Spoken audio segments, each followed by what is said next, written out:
Okay, we're going to read chapters 11 and chapters 12. In chapter 10, if you remember, Father Christmas had come. They'd all gotten gifts, and Mr. Beaver says it's time to be moving on now.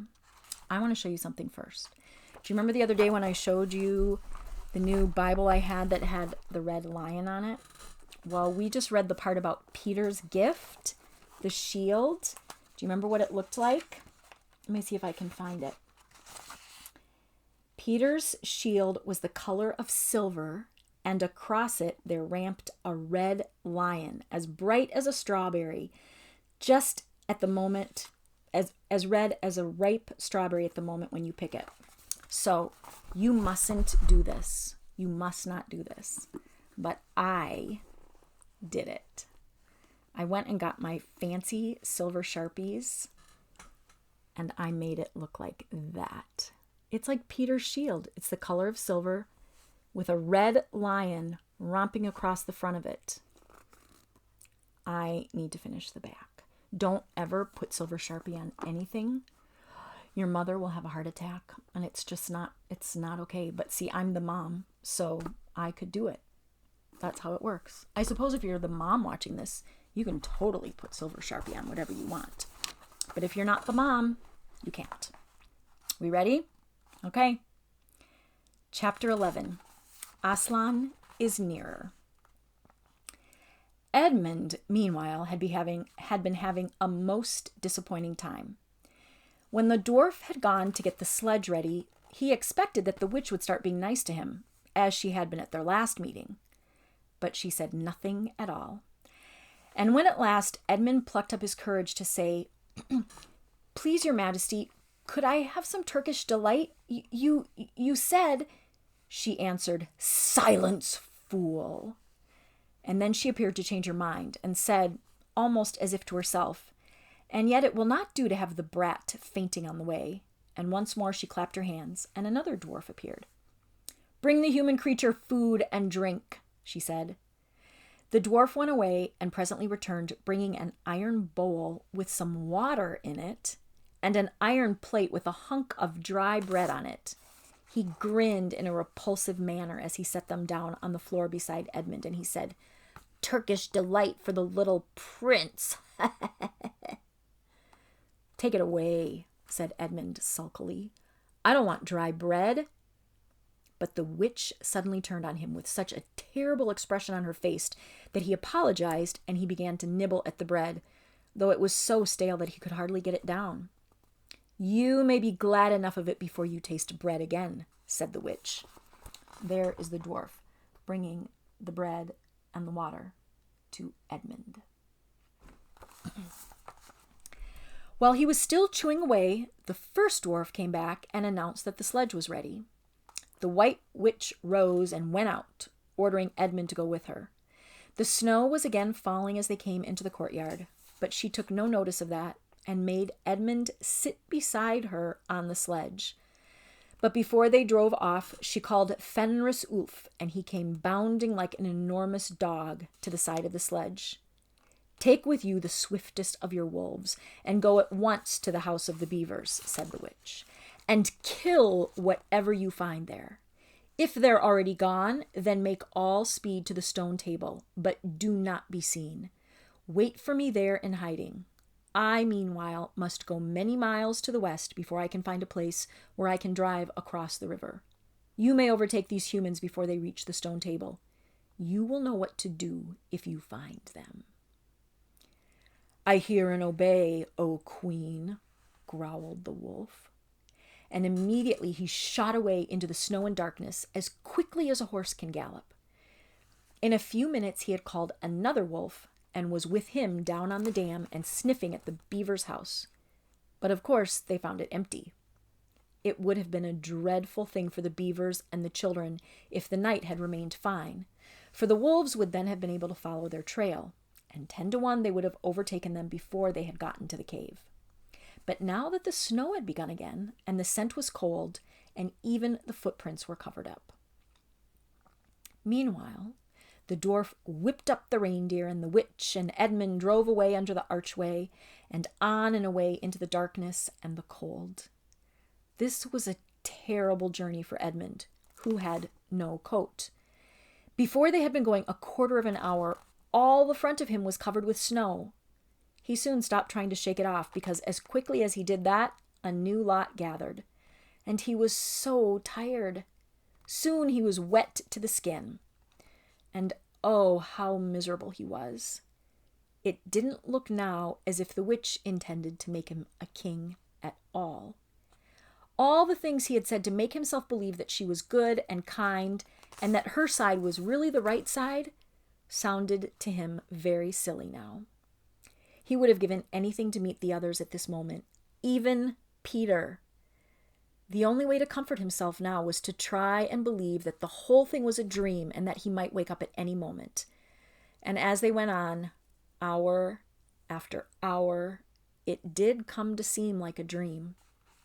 This lasted longer than I could describe, even if I wrote pages and pages and pages about it. But I will skip on to the time when the snow had stopped and the morning had come and they were racing along in the daylight. And still they went on and on, with no sound but the everlasting swish of the snow and the creaking of the reindeer's harness. And then at last the witch said, "What have we here? Stop!" And they did. How Edmund hoped that she was going to say something about breakfast! But she had stopped for quite a different reason. A little way off at the foot of a tree sat a merry party, a squirrel and his wife with their children, and 2 satyrs and a dwarf and an old dog fox, all on stools around a table. Edmund couldn't quite see what they were eating, but it smelled lovely, and there seemed to be decorations of holly, and he wasn't at all sure that he didn't see something like a plum pudding.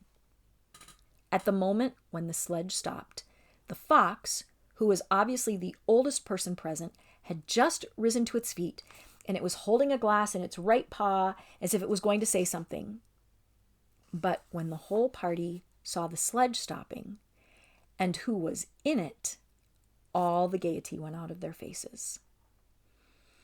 The father squirrel stopped eating with his fork halfway to his mouth, like this. And one of the satyrs stopped with its fork actually in its mouth. And the baby squirrels squealed with terror. "What is the meaning of this?" said the witch queen. And no one answered. "Speak, vermin," she said again, "or do you want my dwarf to find you a tongue with his whip? What is the meaning of all this gluttony, this waste, this self-indulgence? Where did you get all these things?" "Please, your majesty," said the fox, "we were given them. And if I might make so bold as to drink to your majesty's very good health—" "Who gave them to you?" said the witch. "Father Christmas," stammered the fox. "What?" roared the witch, springing from the sledge and taking a few strides nearer to the terrified animals. "He has not been here. He cannot have been here. How dare you? But no, say that you've been lying, and even now you shall be forgiven." At that moment, one of the young squirrels lost its head completely. He has! It squeaked, beating its little spoon on the table. Edmund saw the white witch bite her lip so that a drop of blood appeared on her white cheek, and then she raised her wand. "Oh, don't, please don't!" shouted Edmund. But even while he was shouting, she had waved her wand, and instantly where the merry party had been, there were only statues of creatures. One with its stone fork, fixed forever halfway to its stone mouth. They were seated round a stone table on which there were stone plates and a stone plum pudding.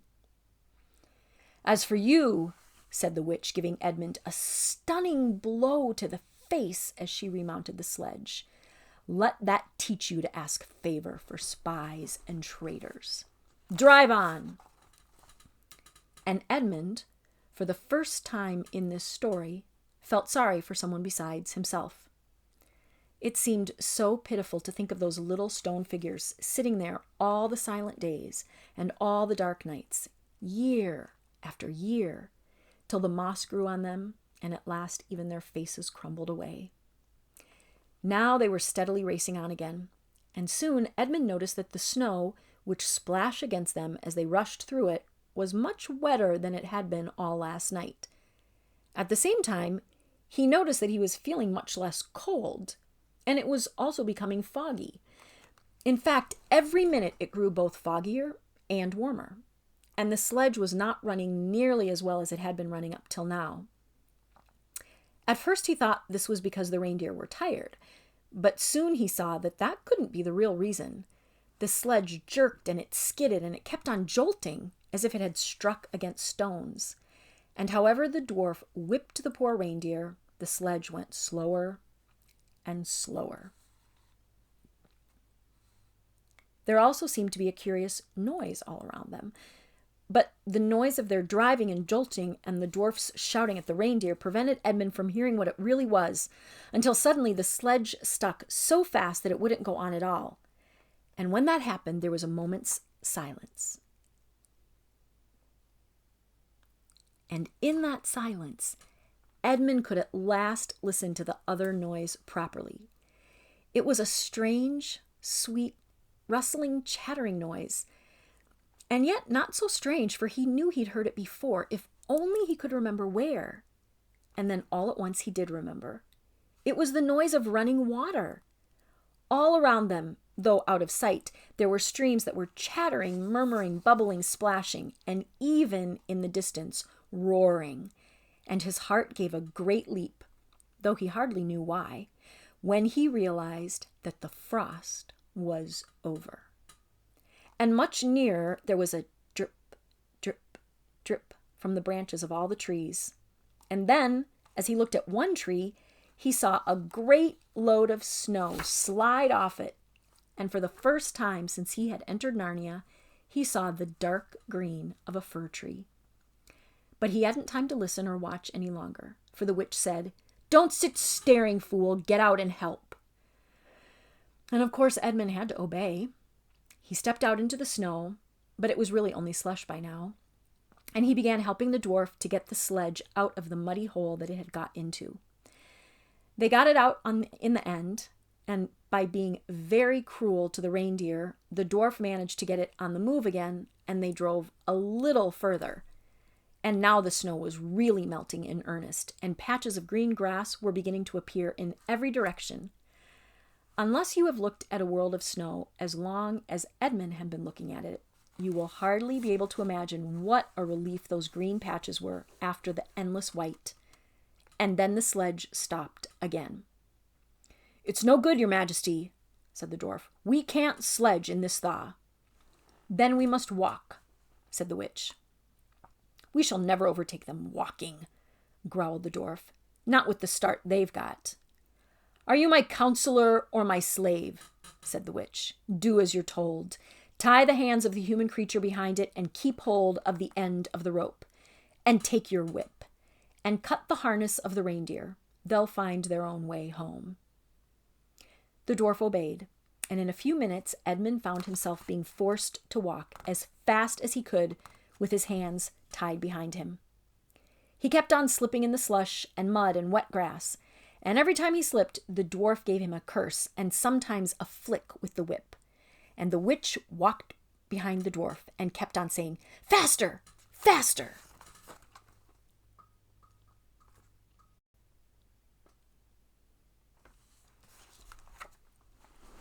Every moment, the patches of green grew bigger and the patches of snow grew smaller. Every moment, more and more of the trees shook off their robes of snow. Soon, wherever you looked, instead of white shapes, you saw the dark green of firs or the black prickly branches of bare oaks and beeches and elms. Then the mist turned from white to gold and presently cleared away altogether. Shafts of delicious sunlight struck down onto the forest floor, and overhead you could see a blue sky between the treetops. Soon there were more wonderful things happening. Coming suddenly round a corner into a glade of silver birch trees, Edmund saw the ground covered in all directions with little yellow flowers, celandines. The noise of water grew louder. Presently, they actually crossed a stream. Beyond it, they found snowdrops growing. "Mind your own business," said the dwarf when he saw that Edmund had turned his head to look at them, and he gave the rope a vicious jerk. But of course, this didn't prevent Edmund from seeing. Only 5 minutes later, he noticed a dozen crocuses growing around the foot of an old tree, gold and purple and white. And then came a sound even more delicious than the sound of the water. Close beside the path they were following, a bird suddenly chirped from the branch of a tree. It was answered by the chuckle of another bird a little further off. And then, as if that had been a signal, there was chattering and chirping in every direction. And then a moment of full song, and within 5 minutes the whole wood was ringing with birds' music, and wherever Edmund's eyes turned, he saw birds alighting on branches, or sailing overhead, or having their little quarrels. "Faster! Faster!" said the witch. There was no trace of the fog now. The sky became bluer and bluer, and now there were white clouds hurrying across it from time to time. In the wide glades, there were primroses. A light breeze sprang up, which scattered drops of moisture from the swaying branches and carried cool, delicious scents against the faces of the travelers. The trees began to come fully alive. The larches and birches were covered with green and laburnums with gold. Soon the beech trees had put forth their delicate, transparent leaves. As the travelers walked under them, the light also became green. A bee buzzed across their path. "This is no thaw," said the dwarf, suddenly stopping. "This is spring. What are we to do? Your winter has been destroyed, I tell you. This is Aslan's doing." "If either of you mentions that name again," said the witch, "he shall be instantly killed." That's the end of chapter 11. Chapter 12. Peter's first battle. While the dwarf and the white witch were saying this, miles away, the beaver and the children were walking an hour after hour into what seemed a delicious dream. It should say the beavers and the children. Long ago they had left the coats behind them, and by now they had even stopped saying to one another, "Look, there's a kingfisher," or "I say, there's bluebells," or "Oh, what was that lovely smell?" or "Just listen to that thrush." Now they walked on in silence, drinking it all in, passing through patches of warm sunlight into cool green thickets, and then out again into wide mossy glades where tall elms raised the leafy roof far overhead, and then into dense masses of flowering currant and among hawthorn bushes where the sweet smell was almost overpowering.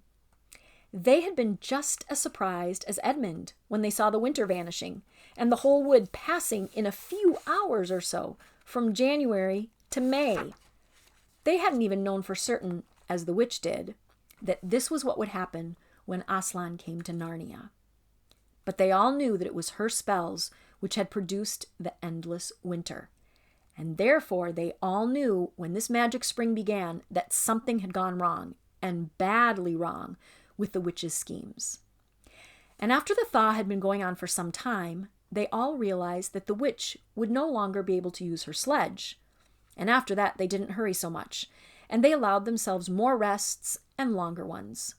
They were pretty tired by now, of course, but not what I'd call bitterly tired, only slow and feeling very dreamy and quiet inside, as one does when one is coming to the end of a long day in the open. Susan had a slight blister on one heel.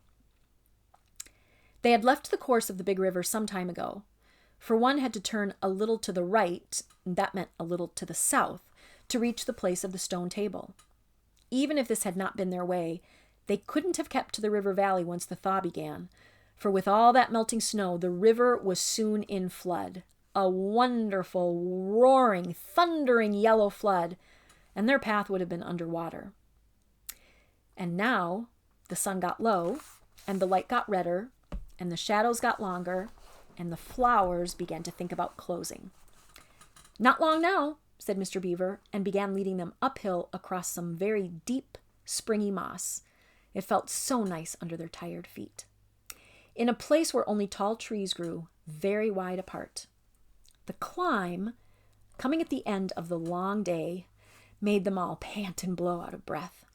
And just as Lucy was wondering whether she could really get to the top without one more long rest, suddenly they were at the top. And this is what they saw. They were on a green open space from which you could look down on the forest, spreading as far as one could see in every direction, except right ahead. There, far to the east, was something twinkling and moving. "By gum," whispered Peter to Susan, "the sea!" In the very middle of this open hilltop was the stone table. It was a great, grim slab of gray stone supported on 4 upright stones.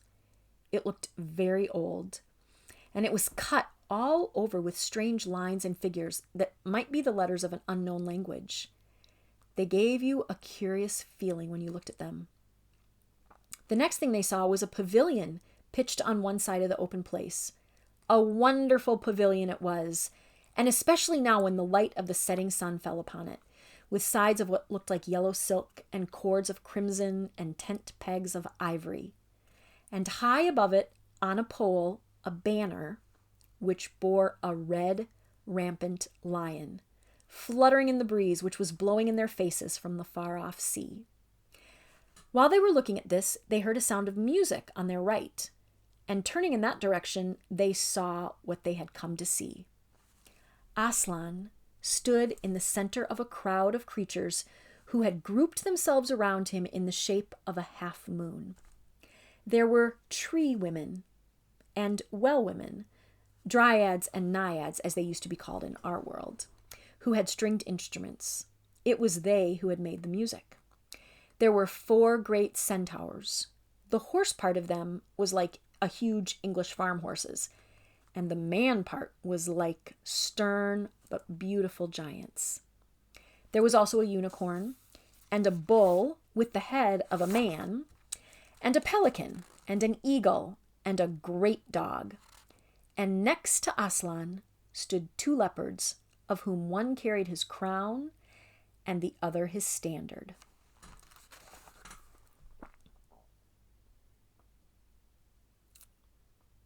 There he is. It's the first time the children are seeing him. But as for Aslan himself, the beavers and the children didn't know what to do or say when they saw him. People who have not been in Narnia sometimes think that a thing cannot be good and terrible at the same time.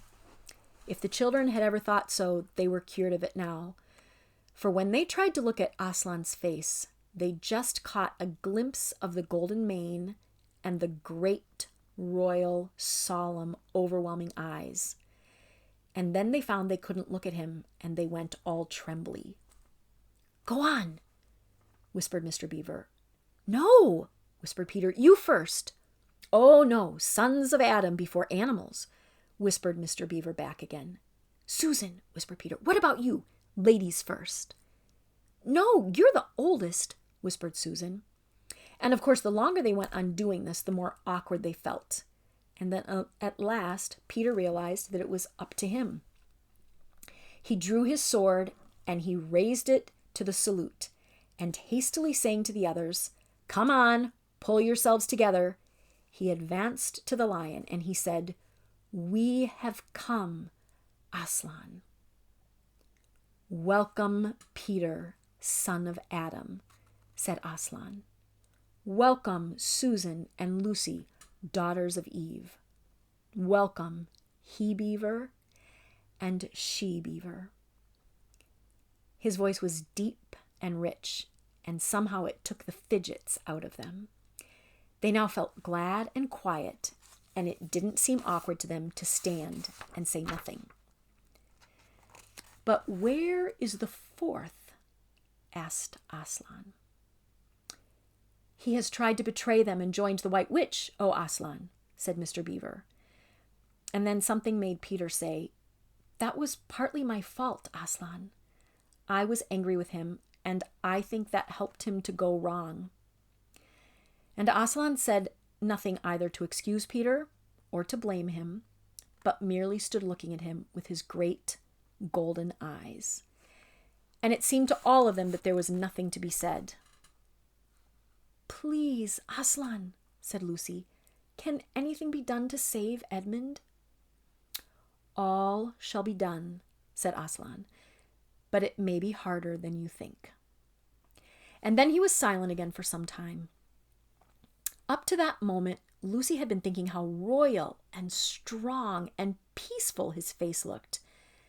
But now it suddenly came into her head that he looked sad as well. But next minute that expression was quite gone. The lion shook his mane and clapped his paws together. Terrible paws, thought Lucy, if he didn't know how to velvet them. And said, Meanwhile, let the feast be prepared. Ladies, take these daughters of Eve to the pavilion and minister to them. When the girls had gone, Aslan laid his paw, and though it was velveted, it was very heavy, on Peter's shoulder, and he said, Come, son of Adam, and I will show you a far-off sight of the castle where you are to be king. When it says he velveted his paws, that's like when cats, you know how house cats, they can put their claws out of their paws and then they can pull them back in and then it's like velvet. That's what they're talking about. And Peter, with his sword still drawn in his hand, went with the lion to the eastern edge of the hilltop. There a beautiful sight met their eyes. The sun was setting behind their backs, and that meant that the whole country below them lay in the evening light, forest and hills and valleys, and winding away like a silver snake, the lower part of the great river. And beyond all this, miles away was the sea, and beyond the sea, the sky, full of clouds, which were just turning rose color with the reflection of the sunset. But just where the land of Narnia met the sea, in fact, at the mouth of the great river, there was something on a little hill shining. It was shining because it was a castle. And of course, the sunlight was reflected from all the windows which looked towards Peter and the sunset. But to Peter, it looked like a great star resting on the seashore. That, O man, said Aslan, is Cair Paravel of the 4 thrones, in one of which you must sit as king. I show it to you because you are the firstborn, and you will be high king over all the rest. And once more, Peter said nothing. For at that moment, a strange noise woke the silence suddenly. It was like a bugle, but richer. It is your sister's horn, said Aslan to Peter in a low voice.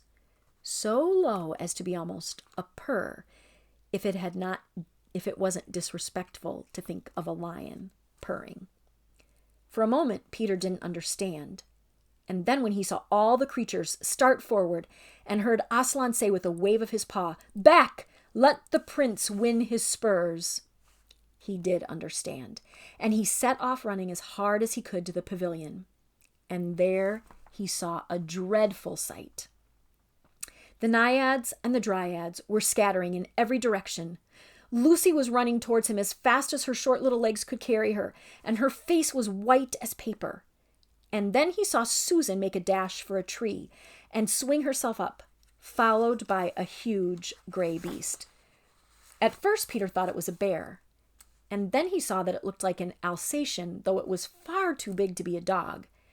And then he realized that it was a wolf standing on its hind legs, with his front paws against the tree trunk, snapping and snarling. All the hair on its back stood up on end. Susan had not been able to get higher than the second big branch, and one of her legs hung down so that her foot was only an inch or 2 above the snapping teeth. Peter wondered why she didn't get higher, or at least take a better grip. And then he realized that she was just going to faint, and that if she fainted, she would fall off. Peter did not feel very brave. Indeed, he felt he was going to be sick, but that made no difference to what he had to do. He rushed straight up to the monster, and he aimed a slash of his sword at its side. That stroke never reached the wolf. Quick as lightning, it turned round, its eyes flaming and its mouth wide open in a howl of anger. If it had not been so angry that it simply had to howl, it would have got Peter by the throat at once. As it was, though all of this happened too quickly for Peter to even think at all, he just had time to duck down and plunge his sword as hard as he could between the brute's forelegs right into its heart. And then came a horrible, confused moment, like something in a nightmare. He was tugging and pulling, and the wolf seemed neither alive nor dead, and its bared teeth knocked against his forehead, and everything was blood and heat and hair. A moment later, he found that the monster lay dead, and he had drawn his sword out of it and was straightening his back and rubbing the sweat off his face and out of his eyes. He felt tired all over. Then, after a bit, Susan came down the tree. She and Peter felt pretty shaky when they met, and I won't say that there wasn't kissing and crying on both sides. But in Narnia, no one thinks any the worse of you for that. "Quick, quick!" shouted the voice of Aslan. "Centaurs, eagles, I see another wolf in the thickets. There behind you. He's just darted away. After him, all of you. He will be going to his mistress, and now is your chance to find the witch and rescue the fourth son of Adam." And instantly, with a thunder of hoofs and a beating of wings, a dozen or so of the swiftest creatures disappeared into the gathering darkness. Peter, still out of breath, turned and saw Aslan close at hand. "You have forgotten to clean your sword," said Aslan. It was true. Peter blushed when he looked at the bright blade and saw it all smeared with the wolf's hair and blood. He stooped down and he wiped it quite clean on the grass, and then he wiped it quite dry on his coat. "Hand it to me and kneel, son of Adam," said Aslan. And when Peter had done so, he struck him with the flat side of the blade and said, "Rise up, Sir Peter Fenris-Bane, and whatever happens, never forget to wipe your sword." Fenris-Bane, the light changes when I move my book. Fenris-Bane means, he called him Sir Peter Fenris-Bane. That means Sir Peter, the death of Fenris. That's what that means. It's kind of an old medieval way of making someone a knight. And that is the end of chapter 12.